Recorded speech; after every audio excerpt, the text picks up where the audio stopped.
கர்த்தர் நல்லவர், அவர் கிருபை என்றும் உள்ளது. ஆண்டவராகிய இயேசு கிறிஸ்துவின் நாமத்தினால் அன்பின் வாழ்த்துக்கள். இன்றைய மன்னாவாக விசேஷமாக இன்றைக்கு பிரசவத்தை எதிர்நோக்கி இருக்கும் பெண்களுக்கான ஒரு அருமையான வசனம். ஏசாயா 66:7 மற்றும் 9. பிரசவ வேதனைப்படும் முன் பெற்றால் பெற பண்ணுகிறவராகிய நான் பெறச் செய்யாமல் இருப்பேனோ என்று கர்த்தர் சொல்லுகிறார். பிரசவிக்க பண்ணுகிறவராகிய நான் பிரசவத்தை தடுப்பேனோ என்று உன் தேவன் சொல்லுகிறார். ஆம், பிரசவ வேதனை படுமுன் பிள்ளை பெற்றால் என்ற வசனம் உங்களுக்கு நேராக இன்றைக்கு வருகின்றது.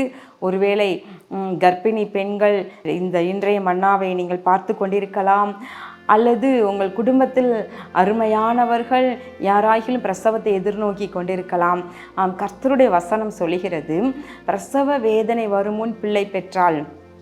பிரியமானவர்களே, ஒவ்வொரு பெண்ணும் வயிற்றில் பிள்ளையை சுமக்கும் பொழுது அவளுக்கு ஒரு திகிலும் பயமும் இருக்கும். எப்படி நான் பிரசவிக்க போகிறேன், அந்த பிரசவத்தை நான் எப்படி தாண்ட போகின்றேன் என்று அதுவே ஒரு பயமாக, ஒரு மன உளைச்சலாக அநேகருக்கு இருந்து கொண்டே இருக்கும். ஆனால் வேதத்தில் நம்ம பார்க்கின்றோம், யாத்திராகமத்தில் எபிரேய பெண்கள் பலமுள்ளவர்களாக இருந்ததினால மருத்துவச்சிகள் வருமுன் பிள்ளை பெற்றார்கள் என்று எழுதப்பட்டிருக்கின்றது. பிரியமானவர்களே, இந்த காலத்தில் அப்படிப்பட்ட பலம் பெண்களுக்கு இருப்பதில்லை. ஜென்ரேஷனுக்கு ஜென்ரேஷன் மாறிக்கிட்டே வருது. நம்முடைய அம்மா பாட்டி இவங்க காலத்தில் உள்ள பெண்களுக்கு இருந்த பலன் இப்போ இல்லை இல்லையா? இப்போ அடுத்து வர ஜென்ரேஷன் இன்னும் அதை விட அவங்க வீக்காக இருக்கிறாங்க. என்ன அப்படின்னு சொன்னால், இப்பொழுது இருக்கிற சாப்பாட்டு முறைகள் மற்றும் எந்த வேலையும் செய்யவே தேவையில்லை என்கிற அளவிற்கு எல்லா வசதிகளும் வளர்ந்து விட்டன. என்னுடைய அனுபவத்தில் ஒரு 2 காரியங்களை உங்களுக்கு சொல்லலான்னு நான் விரும்புகிறேன்.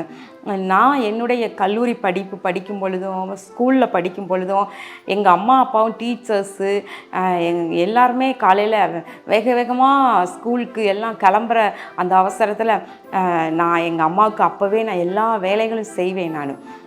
சாயந்தரம் வந்தாலும் நான் தண்ணீர் வெளியில் சென்று எடுத்து வருவதில் இருந்து, கிரைண்டர் இருந்தாலும் கொஞ்சமாக மாவாட்டணும்னா கையினாலே மாவு அரைச்சி கொடுப்பது, காலையில் எழும்பி எல்லாருடைய துணிகளையும் துவைத்து காய போட்டு அப்புறம் காலேஜுக்கு நான் நடந்தே போய் ரொம்ப தூரம் போய் பஸ் ஏறி அப்புறம் காலேஜுக்கு போகணும். அதே போல் நடந்தே வருவேன். இப்படி நான் BA MA என்று சொல்லி 5 ஆண்டுகள் படித்தேன். வீட்டில் எல்லா வேலையும் நாங்கள் செய்வோம். அதற்கு பின்பு எனக்கு திருமணமான உடனே ஆண்டவருடைய கிருபையினால் நான் முதல் பிள்ளை வயிற்றிலே ஆலிஸை நான் சுமக்க ஆரம்பித்தேன். அப்பொழுது எல்லாரும் சொன்னாங்க, இல்லை இப்போலாம் நான் சுகப்பிரசவம் ஆவதே கஷ்டம், எல்லாம் சிசரியன் தான் ஆகுது என்று சொல்லி பயமுறுத்தினாங்க. அப்போது நான் சுகமாக பிரசவிக்க நம்ம என்னெல்லாம் செய்யணும் அப்படின்னு சொல்லிட்டு நான் கேட்டு அறிந்து கொண்டேன். விசேஷமாக முதல் பிள்ளையை சுமக்கும் பொழுதும் 3வது பிள்ளை ஹாரிஸை சுமக்கும் பொழுதும் நான் சரீர பிரகாரமாக பல பாடுகளை பட்டேன். 5-6 மாதங்களுக்கு எழும்பவே முடியாத பலவீனமாய் காணப்பட்டேன். ஆனால் அதற்கு பின்பு முதல் பிள்ளையை சுமக்கும் பொழுது நான் என்ன செய்தேன் என்றால், 5 மாதத்திலிருந்து பிள்ளையை பெற்றெடுக்கும் வரையும் தினமும் வாக்கிங் போவேன். தினமும் வாக்கிங் சென்று சகோதரன் ஊழியம் என்று சொல்லி அவர்கள் வெளியூருக்கு அடிக்கடி சென்று விடுவாங்க. வீட்டை நானே பெருக்கி துடைத்து துணி துவைத்து எல்லா வேலையும் செய்வேன். இப்போ ஆண்டவர் சமூகத்தில், ஆண்டவரே நாங்கள் ஊழியத்தை செய்கிறதுனால நாங்கள் சிசரியன் ஆகி கஷ்டப்படக்கூடாது அப்படின்னு சொல்லி ரொம்ப ஜெபம் பண்ணிகிட்டே இருந்தேன். ஆண்டவர் கிருபையினால் முதல் பிரசவத்தை ஆண்டவர் சுகமாய் ஆலிஸை பெற்றெடுக்க கர்த்தர் கிருபை செய்தார். 2வது பிள்ளை டேரிஸையும் கூட அதே போல் ஆண்டவர் சுகமாய் பிரசவிக்க கர்த்தர் கிருபை செய்தார். டேரிஸை பெற்றெடுப்பதற்கு முந்தின நாள் நடு ராத்திரியில் எனக்கு பிரசவ வேதனை வந்தது. அப்பொழுது நான் வீட்டிலே நடந்து கொண்டே ஸ்தோத்திர பலிகள் புத்தகம் தான், நான் வெறுமனே வாக்கிங் போக மாட்டேன். ஒன்று பைபிளை வாசிக்கிட்டே நடப்பேன், இல்லாட்டி ஸ்தோத்திர பலி புத்தகத்தை சொல்லிக்கிட்டே நடப்பேன். வயிற்றில் ஒவ்வொரு பிள்ளையை சுமக்கும் போதும் ஒவ்வொரு பிள்ளைக்கும் ஆயிரமாய் எத்தனையோ ஆயிரமான ஸ்தோத்திரங்களை நான் ஏறெடுத்திருப்பேன். அப்போது விடியற் காலையில் நான் ஹாஸ்பிட்டல் செல்லும் பொழுது அங்குள்ள டாக்டர் அம்மாவுக்கு ஃபோன் பண்ணி இப்படி பிரசவ வழியில் வந்திருக்கிறோம், ஹாஸ்பிட்டலுக்கு சென்று கொண்டிருக்கிறோம் அப்படின்னு சொன்ன உடனே நான் கிளம்பி வந்து விடுகிறேன் என்று அவர்களும் புறப்பட்டாங்க. ஆனால் என்ன ஆச்சரியம், அவர்கள் வருவதற்கு முன்பதாக நான் ஹாஸ்பிட்டல் சென்று 20 நிமிஷத்தில் டாரிஸ் சுகமாய் பிறந்தாள். அதே போல் 3 பிள்ளைகளையும் கர்த்தர் சுகமாய் பெற்றெடுக்க உதவி செய்தார். ஆனால் இப்போது இருக்கிற நாட்களில் நிறைய பேர் பிரசவத்திற்கு கஷ்டப்படுறாங்க, பலவீனமாக இருக்கிறாங்க. கர்ப்பம் தரித்தாலே டாக்டர்ஸ் நிறைய பேருக்கு என்ன சொல்கிறாங்க, உன்னுடைய கர்ப்பப்பை பலவீனமாக இருக்குது, நீ ரெஸ்ட் எடுக்கணும், பிரயாணம் பண்ணக்கூடாது, நடக்கக்கூடாது என்று சொல்கிறாங்க. தேவ பிள்ளைகள் அப்படி இருக்கக்கூடாது. நீங்கள் தேவ சமூகத்தில் பலனை கேட்டு பெற்றுக்கொள்ளுங்கள். ஒன்று நீங்கள் அறிந்து கொள்ளணும், இது 9வது வசனம், இதில் என்ன எழுதியிருக்கு, பெற பண்ணுகிறவராகிய நான் பெறச் செய்யாமல் இருப்பேனோ என்று கர்த்தர் சொல்லுகிறார். பிரசவிக்க பண்ணுகிறவராகிய நான் பிரசவத்தை தடுப்பேனோ என்று உன் தேவன் சொல்லுகிறார். அப்போ பாருங்க, பிரசவிக்க பண்ணுகிறவர் யார், பெற பண்ணுகிறவர் யார் என்பதை புரிந்து கொள்ள வேண்டும்.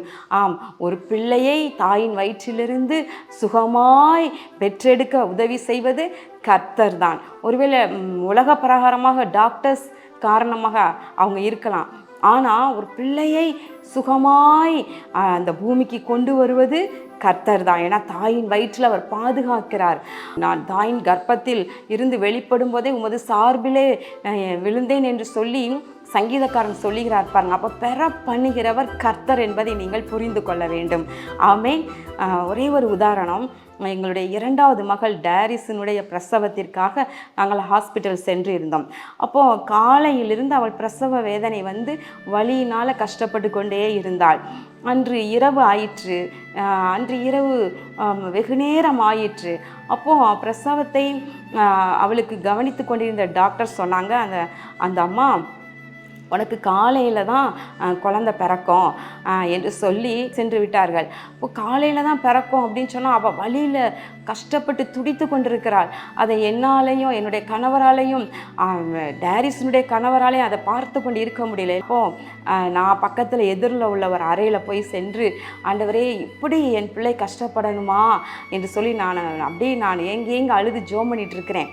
அப்போது என் கணவரும் அந்த அறையில் ஜோம் பண்ணிட்டு இருந்தாங்க. அப்போ அவங்க சொன்னாங்க, அழுகாத, இப்பொழுது கர்த்தர் அவளுடைய பிரசவ அறைக்குள்ளாக செல்வதை நான் பார்க்கிறேன், எனவே அவள் சுகமாக இப்போ பெற்றெடுப்பாள் பார் என்று சொல்லி எனக்கு ஆறுதல் சொன்னார்கள். அப்படி சொல்லி ஒரு 15-20 நிமிஷத்திற்குள்ளாக இன்னும் ஒரு 6-7 மணி நேரம் கழித்து தான் பிறக்கும்னு சொல்லிட்டு போயிட்டாங்க அந்த டாக்டர் அம்மா.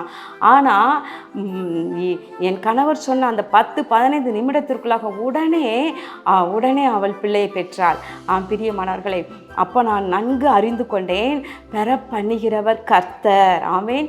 எனவே பிரசவத்தை எதிர்நோக்கி நீங்கள் இருக்கிற அன்பு சகோதரிகள், அன்பு தங்கச்சிமார்கள், நீங்கள் இந்த நிகழ்ச்சியை பார்த்து கொண்டிருக்கலாம். பயப்படாதீங்க. நீங்கள் வயிற்றில் பிள்ளையை சுமக்கும் போது ஒரு காரியத்தை மறக்கக்கூடாது. நீங்கள் வேண்டாத பயத்துக்கும் திகிலுக்கும் நீங்கள் இடம் கொடுக்கவே கூடாது. நெகட்டிவான தாட்ஸ்க்கு நீங்கள் இடம் கொடுக்கவே கூடாது. நீங்கள் நல்லா அந்த நாட்களில் பைபிள் வாசிங்க, நல்லா ஸ்தோத்திரம் பண்ணுங்க, நல்ல பாடல்களை பாடி சந்தோஷமாக இருங்க. உங்கள் வயிற்றில் உள்ள பிள்ளை ஆரோக்கியமாய் வளரும். பிரசவிக்க பண்ணுகிறவர் கர்த்தர். ஆமேன். எனவே உங்களுக்கு சுகமான பிரசவத்தை அருளி செய்வார். கர்த்தர் உங்களுடனே இருக்கிறார். ஒரு சிறு ஜெபம் பண்ணட்டுமா? எங்கள் அன்பின் பரலோக பிதாவே, இதோ இந்த நாளிலும் பிரசவத்தை எதிர்நோக்கி இருக்கிற அன்பு சகோதரிகளுக்கு ஏற்ற பலனை, கிருபை, ஒத்தாசை நீ பரலோகத்திலிருந்து அருளி செய்து சுக பிரசவத்தை தந்து ஆண்டவரே ஆரோக்கியமான பிள்ளையை பெற்றெடுத்து உம்மை துதிக்க பண்ணுவீராக. இயேசுவின் நாமத்தில் நல்ல பிதாவே, ஆமேன். இந்த நிகழ்ச்சி நான் சற்று இன்றைய மண்ணா கொஞ்சம் அதிகமான நேரம் பேசிட்டேன், பொறுத்துக்கங்க. ஏன்னா பிரசவத்தை எதிர்நோக்கி இருக்கிற பெண்களுடைய வேதனை ஒரு பெண்ணுக்கு தான் தெரியும். ஆமேன். கர்த்தர் உங்களை ஆசீர்வதிப்பாராக. ஆமேன். பிரசவ வேதனைப்படும் முன் பெற்றால் பெற பண்ணுகிறவராகிய நான் பெறச் செய்யாமல் இருப்பேனோ என்று கர்த்தர் சொல்லுகிறார். பிரசவிக்க பண்ணுகிறவராகிய நான் பிரசவத்தை தடுப்பேனோ என்று உன் தேவன் சொல்லுகிறார்.